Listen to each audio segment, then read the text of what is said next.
کہیں پہ درودوں کی صدائیں، کہیں سے سلاموں کے گجروں کی گونج، تو کہیں سے ذکر و نعت کی آوازیں کانوں میں مٹھاس ڈالتی روح کو شادابی عطا کرتی ہیں۔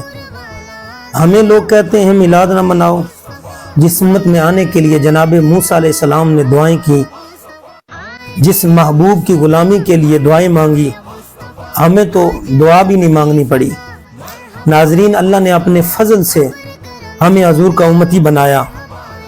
ہم حضور کے تذکرے نہ کریں، ہم تشکر نہ کریں، ہم حضور سے اظہار محبت نہ کریں، ہم حضور کی ثناخوانی نہ کریں۔ ناظرین، حضور کے آنے پر جشن کا اظہار ہم نہ کریں۔ ہر وہ جائز طریقہ جس سے خوشی کا اظہار ہو سکے اس کے لیے کوشش کرنی چاہیے، اسباب بنانے چاہیے۔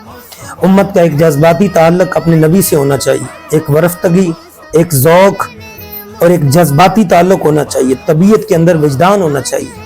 ناظرین، میلاد فقط رسم نہیں ہے، میلاد ایک عقیدہ ہے۔